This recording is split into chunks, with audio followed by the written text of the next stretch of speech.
Good afternoon and welcome to Awakened Wellness. Marie and myself will be co-hosting this show, and we're so glad that you can join us. Today's show is about guiding the journey. But as you know, we always have great feedback. Marie has fabulous stories to tell us about previous shows. So what have you got for us? Well, actually, today's a little different. Okay. We're going to go right into the show because most of it is all feedback and even better. Solving. Rolled right in. So what happened was people have been watching the show and they asked me to do a show, so it's feedback on the show, on helping to deal with elder care. Oh, another favorite topic of mine. So it's guiding the journey, which is mindful caregiving for aging parents. Okay. So we're going to start with that. All right. Okay, so the first one was feedback from a client, and she's the aging person. Okay. So her and her husband are both starting to fail a little bit, and the daughter's got her some help 3 days a week, and it's from a veterans organization, and it's 3 hours each time. And the daughters are very upset with her because she sets things up for them when they get there, and she's doing too much work, and she's supposed to go sit and do something fun when they're there. And she's trying to explain to them that there's different people each time. They don't know where my food is to cook it. They don't know what to do with my laundry. They don't know where to put it. So they ask me a million questions. So if I pre-set it up, which is a lot of work for her. Yes. Right. Then things go easier. So there's a big clash there because they're saying she's not appreciating what's being done, but she's saying they don't understand the work it takes me to get there. So I asked her, I said, what is the most important thing to you? And she said a clean house because they don't clean bathrooms. I can't do my bathrooms anymore. And she went down the list. I said, so it sounds like the fact that you can't keep your house in order is the most important thing. I said, can you afford a cleaning person? And she said, yes, but there's none. We don't know anybody. Okay. And I said, I get that. I said, but would you consider a service coming in? Well, no, we don't want a service. We want a personal person. I said, well, let me give you a tip about a service. The best part about a service is there's a supervisor. And a company you can call when you have a problem. You don't have to deal with the person who's cleaning your house, so there's no conflict for you. Right. And sometimes when you get that personal person, you get too comfy with close. them, and they're not cleaning your house that way. And it becomes a conflict of interest. And she thought about it. She goes, well, I get that, and I would be open to that, but it's going to be hard for me to work with them to figure out what to do. I said, well, they come in and they assess your house. They ask you what you want done. I said, you can even have your daughters with you. She said, well, they live far away. I said, what if you FaceTime them when you walk the house? And she just sat there. She goes, that would work. That would work. Ooh. But now ooh. she's got to go to the daughters and approach it who thinks she's not being grateful for the 3 hours a week, 3 hours, 3 days a week. Do you see what I'm saying? So this is about mindful caregiving, meaning are you stepping back when you are involved in the caregiving situation to see if you're trying to push something or you want it your way versus what that person really wants or needs. or can do. Yeah. And can do. So there's a solution, but now there's still a whole nother step to the solution to get the loved ones involved and to come on board because they think she has enough. Oh, how frustrating. It's like that in every situation we're going to talk about. There's two sides to every story. But And they're not always coming to the middle. No, and we seem to think it's always the older person that's being the problem, but it's the way everybody sees the situation is the problem. Right. So this is working on what we could do. So in that situation, the funny part is the whole family is very spiritual and they all do mindfulness work. I think they're missing something.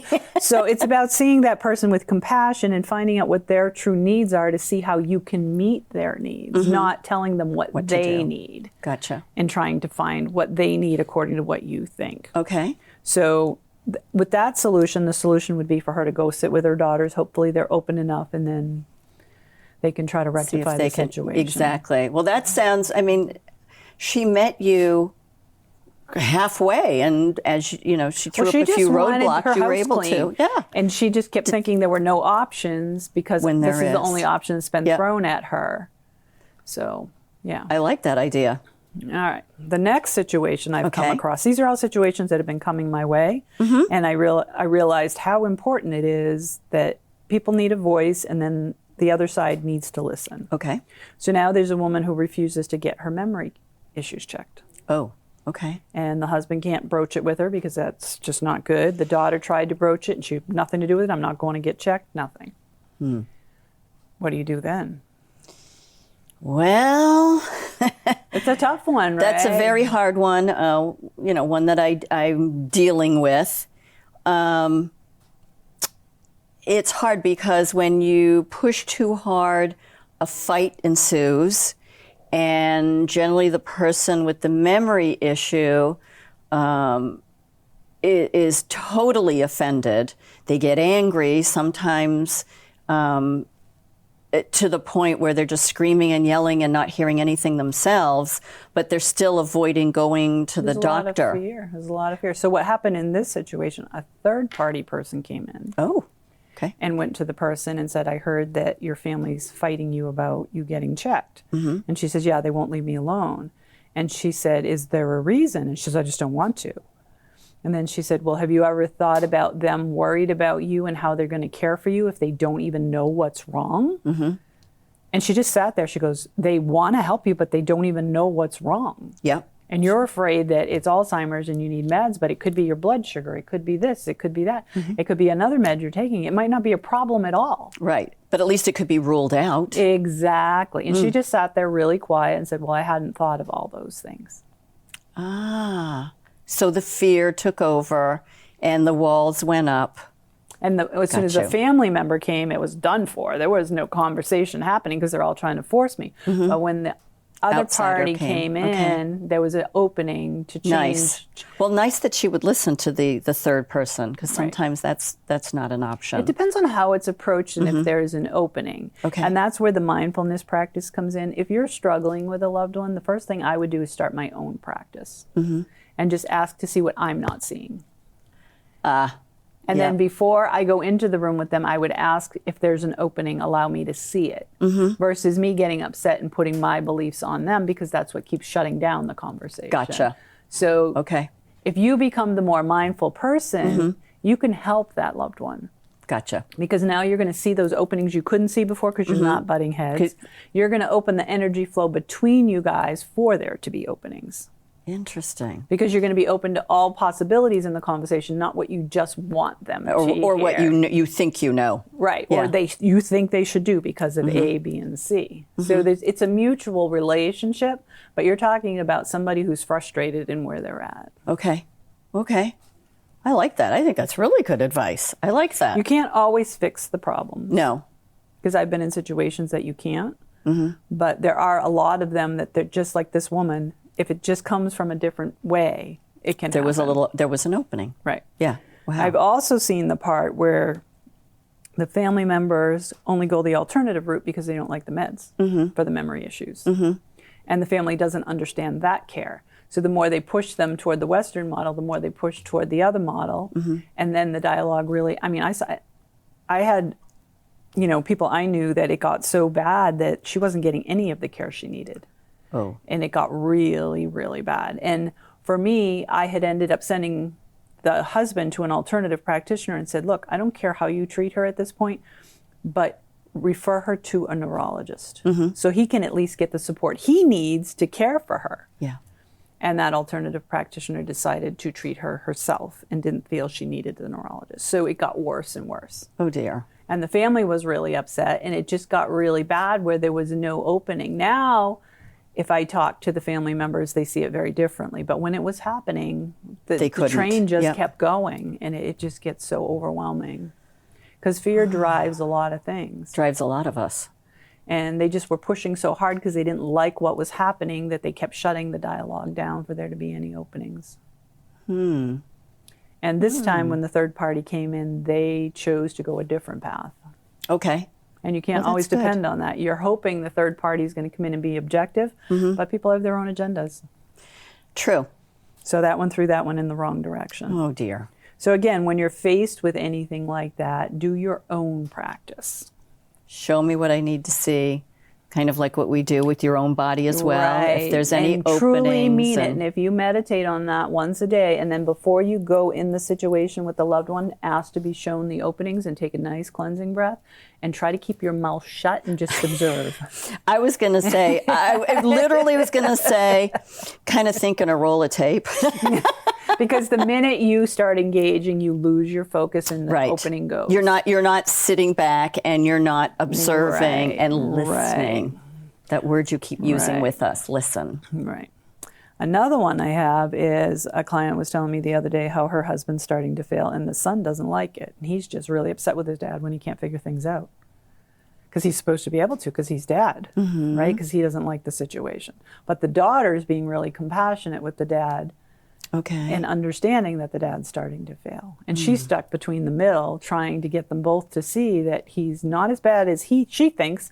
And he's not as good as he thinks. Right. wow. So again, That's it's just crazy. if people have to start taking a step back because the emotions overtake and then you lose perspective on what's really going on because of fear and you not wanting the situation to be. Well, and also manufacturing stories in your head that make you feel better, but it's obliterating what's really going on. Right. Same thing again, you know. Yeah. And on that same line, I had another one where the wife would get so upset. I mean, she'd come see me and she was just mad at him because he couldn't figure out how to put the chicken in the oven or whatever. And I looked at her and I go, you do realize it's not his fault. And the more I talked to her, I realized she didn't have a support system. So I asked her, I said, do your children know? And she goes, no. And I go, why not? He asked her not to tell them. Okay, but that's a punishment on her per se. She didn't see it that way at first. But it is. But she didn't see it that Yeah. way. She was respecting his wishes. And I said, with all due respect, what about your wishes? Yeah. You need the support system and you have a right to find your people. He can't stop you from finding your people. His journey is his journey, but yours is also yours. Correct. You can say to him, I love you, but I have to do this for me. Yep. And, you know, it was bittersweet for her, but she understood. And as soon as she had that support system, it started to get easier. Interesting. So there's all these dynamics going on and nobody knows what's going on. You go to the doctor for 15 minutes and they tell you this and then you're home and you're stuck. Yep. What do you do now? What do you do now?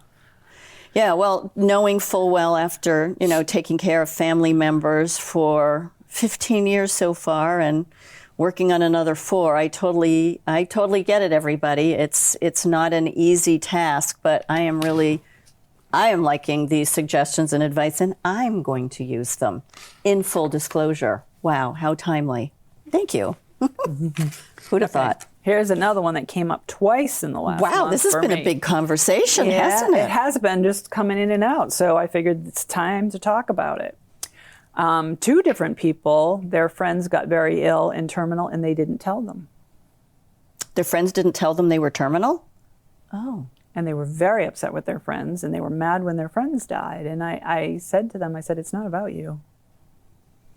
And she goes, well, that's kind of harsh. And I said, but it's not about you. You don't know their state of mind, if they could even handle that they were ill.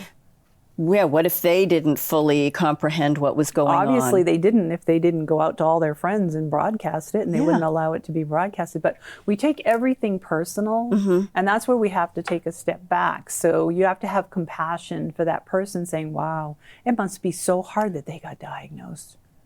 It must be so hard. If it were me, how would I feel about it? And start to really see how that person deals with life. And then you wouldn't take it personal that they didn't tell me I'm their friend. Yeah. Right?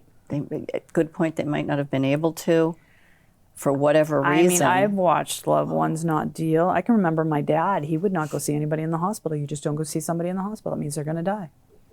Yeah. I Yeah. remember hearing that. It was just the way it was. Yeah. And even if they were going to die, he wouldn't go see them in the hospital. I'll send him flowers. And I'm going to send him flowers. And I'm going, well, how do you think they're going to feel? He goes, nope, they're getting flowers. Because he couldn't deal with his own emotions. That's all it is. Again, taking it personally and putting it on yourself instead of what's the right thing to do or what would that person So need. most of these situations require a mindful practice on the caregiver's part. Because they get so overwhelmed because they want things to be the way they think they should and how this person should do things. But this person can only do so much. Gotcha. You know, I was in the situation myself, and I had to think of the worst case scenario if things didn't play out the way I thought they should. And when I could finally accept the worst case scenario, I could take a step back and say, okay, it's going to be what it's going to be. They can only do so much. Right. So I can't force it on them. You can't change it. And their quality of life to them, even when I think is bad, they thought it was great. Interesting. Wasn't my quality of life and what I would want for myself. Yeah. But they weren't willing to change a thing about it, and they thought everything was just fine. So who am I To force. my beliefs on them? on Because if them. they came into my house and tried to do that to me, I would be angry like crazy with them. So I had to come to terms with a lot inside myself that it is what it is. And you can support however you can, but you can't fix it. Gotcha. You can't fix it. And we can kill ourselves trying to fix it. Yeah. Wow. Yeah. Oh, this is a very hard-hitting episode.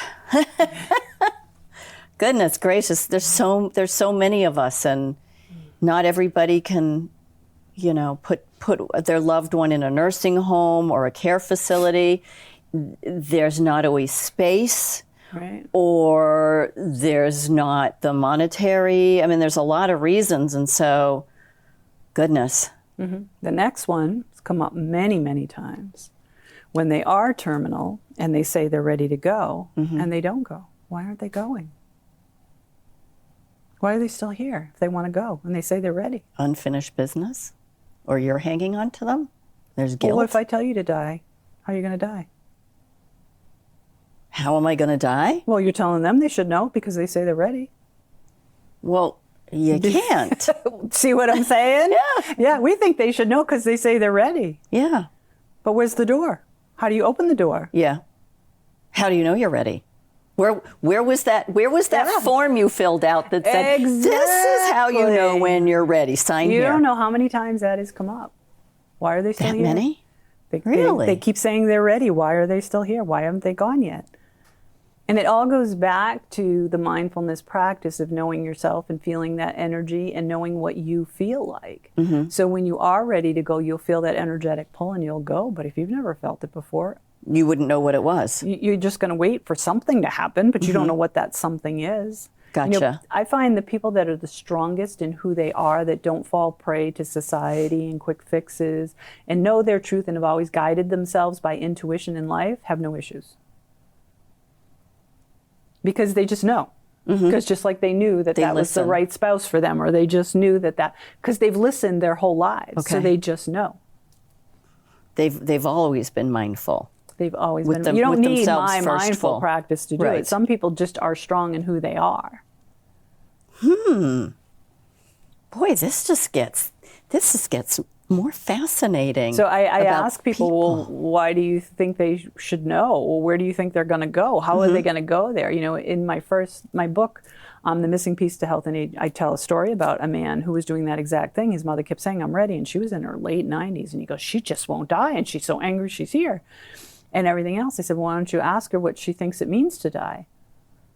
Do you ask her how she thinks she can die? Why does she think she's ready now? And he wouldn't ask her any of those questions.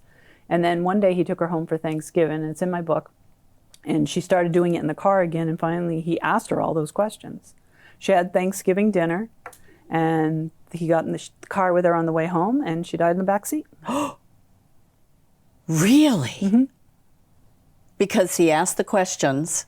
Because it made her think. Yeah. So it must have opened some doors that she could feel and sense stuff that she didn't know was there. Wow, And it opened him up, too. Because he's just mad at her because she kept saying she wanted to die and she didn't want to be here anymore, but she wouldn't die. What is she waiting for? She doesn't know. Holy cow. She doesn't know. Really None good of us point. know. Where's that book? How to Die? Yeah. Nobody knows. No. But like I said, the ones that are the strongest in who they are and have made peace with themselves usually go the easiest. Interesting. Yeah. Interesting. Yeah. Because they've always guided themselves that way. Not always looking to that other person for the advice or the how-to. Right. Or, Right. being able to answer those questions yourself. Right. Which is what your shows are all about. So how we The can all make... more you guide yourself from inward, the more that stuff becomes easier in the end. Interesting. And you know when to stop your treatments. You know how to support yourself. Yeah. And you're not alone. When to ask for help and your when loved not ones to. can come forward and be with you and all those things. But that's a whole nother show. Yeah. That is another show. Okay. This is another one. Oh my goodness. I am so shocked at the amount of Oh, it goes people. on. It goes on. This is great. Another one that I found, and I've even experienced myself, when someone's failing, their short-term memory goes. But then their long-term memory's in there. Correct. Some of the things that happened as a child, at times that weren't politically correct, some of these things get blurted out. In today's world, we're not very compassionate to that. And I've seen people angry with I had one woman so angry with her father because of the things he was saying and he was talking about, because she didn't realize he was that bigoted, and she was just thought he was a horrible person. And that wasn't the father she knew, because he had changed, but the memories had come back. He had gone back to that at that point. I saw a similar thing happen with my dad, and he was saying some things, and my niece was not okay with it because she's black. But he didn't know he was saying it, because he didn't feel that way anymore, but it was etched at a moment in time. And we have to, again, if with a good mindful practice, you would know that. You wouldn't take offense to it and start labeling that person. That's not what they think right now. Yeah. Gotcha. Yeah. Interesting. Or they latch on to, I've noticed with different family members and friends that are taking care of elderly parents and family members, that they're often triggered by things that happen on the TV. And that gets them going as well. And it can. That they've said, I have to change the channel, because they get so angry, with what's going on. And or then they go back to that time where that long-term memory is, and they blurt things out. So, and that's why we call it guiding the journey, because you're there to just guide where they're at, where their life was, and what it's become, and how they're going to end. You're not there to fix them or change them or try. You're just make the journey them a little less bumpy. Yeah, because we want to fix it. We want them to do what we want them to do. I have a friend who's, her in-laws right now, they're not letting help in, they're not letting anything, and they keep trying and they keep putting it up, but nobody said to them, do you feel like things are hard? What would make you, like that first woman, what would make it easier for you? What are you willing to do versus what we're asking you to do? Gotcha. Yeah, it's a big questions deal. We want to be asked, but we don't ask them. The last one's the hardest one. Okay. Estate planning and things like that. Oof, where the kids don't want to hear it. The parents are trying to tell them, I did this, it's in this place. No, we don't want to talk about death. We can't handle death. Or the parents won't do it. Won't do it, yeah. Won't do it. What do you do then, right? Hope that you can take care of stuff. Or so if you're the one easily supporting the elderly, you need to have your mindful practice in check. So you can see they really need to tell you. They want you to know. Yep. They want you to know what they've done, so you'll be okay to handle things. Right. If there are people that won't handle it, again, the mindful practice, because you have to sit and ask to see what you need to see of what's stopping them, and it's usually a fear of death and not wanting to talk about it. Right. Right. So how do you open that door is what you have to ask to see. And sometimes it might be just all of a sudden you took them out to lunch and there was an opening for a conversation that you never knew existed, because you've opened the energy lines for that to happen. It's not always sitting in the house, sitting at the table and saying, okay, we're going to talk about this. And just make sure in any of these situations, if you're going to bring up these topics, that you already know some of the things they can do. Don't go in there and say, well, now we got to figure it out, because they're just going to shut down. Right. If you are interested, I know somebody who could do this. Or if you're interested, I know that this is the way my friend did it. Or, What do you think? Because they need something to hold on to other than we got to do this. Gotcha. Wow. But a mindful practice can mitigate a lot of this for the caregiver. Which is an education we all need. Yeah. That we need to practice in order to be able to facilitate this. Wow. Yes, yes. Ooh, this has been a really hard subject. It is a hard subject, but it's a necessary subject. I mean, I've been through it and it didn't go well for me because of my situation, but I've been through it on another end with my in-laws, and that was a wonderful situation because they were different people. So, and You've seen both sides. I've seen both sides. I see people suffer a lot. I see people not supporting each other because they just want the other one to do what they want them to do, one way or the other. And that's not the way it goes. Well, like I said, I don't want anybody coming in my house telling me what to do. No, don't what's like going to that work? either. What do they need specifically, not what you want them to have? So, tell your followers, our followers. Awakenedwellness.life. .life. .life. It's up and running, so it's getting more information on it all the time. And is there a tab, or where could they find a little bit of this information? I or haven't wait put for that the show? out there yet, but well, then as soon once as the this show comes out, I will. And I did Good. start making a section of topics, like, because I'm going to do another one on acupuncture. We did chiropractic, so I'm going to make an actual specific for Nice. certain things. Good. on So there. stay tuned. I'm excited for this. I did pop on to, forget what I popped on to, but I signed up for something. I finally was able to find the time, and I really liked the website. Oh, thank you. I found it easy on the eye. I found it not challenging, because there's nothing worse than going to a website and you're like, what do we do? What do we do? Where do I go? And it just flowed. So you. kudos. I liked it very much. Thank you. All right. Well, thank you. And I hope you join us again for the next show, and enjoy mindful wellness. Be mindful and ask to see what you need to see and what you need to know. Have a great day.